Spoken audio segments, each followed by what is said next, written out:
ગત તારીખ 29 મેના રોજ બેઇલ કંપની વરસાદની આડમાં નોટિફાઈડ વિભાગની હસ્તકમાં આવેલી વરસાદી કાંસમાં પ્રદૂષિત પાણીનો નિકાલ કરતી ઝડપાઈ હતી. જે તે દિવસે જીપીસીબી તેમજ અન્ય મોનિટરિંગ ટીમ દ્વારા પ્રદૂષિત પાણીના નમૂના લઈ લેબોરેટરીમાં પૃથ્થકરણ અર્થે મોકલવામાં આવ્યા હતા. જીપીસીબી બાદ હવે અંકલેશ્વર નોટિફાઈડ વિભાગ પણ હરકતમાં આવ્યું હતું. નોટિફાઈડ હસ્તકની વરસાદી કાંસને નુકસાન પહોંચાડવા બદલ બેલ કંપનીને નોટિસ ફટકારવામાં આવી હતી. નોટિફાઈડ વિભાગના ધારાધોરણ મુજબ લાર્જ સ્કેલ કંપનીને જોતા અંદાજે ₹5 લાખ સુધીના દંડની જોગવાઈ છે. એ દંડાત્મક કાર્યવાહી અંગે નોટિફાઈડ વિભાગે તજવીજ હાથ ધરી છે.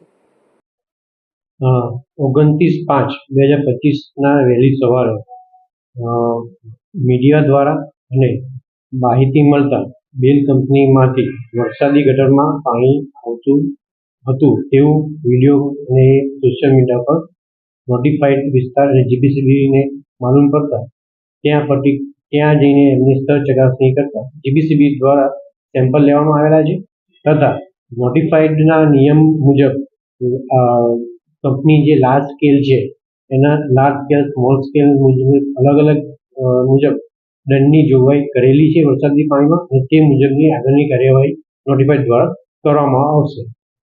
અંદાજિત કેટલો દંડ આપતા? અંદાજિત જે કંપની છે એ લાર્જ સ્કેલમાં આવે છે એટલે અંદાજિત 5 લાખ જેવો દંડની જોગવાઈ છે.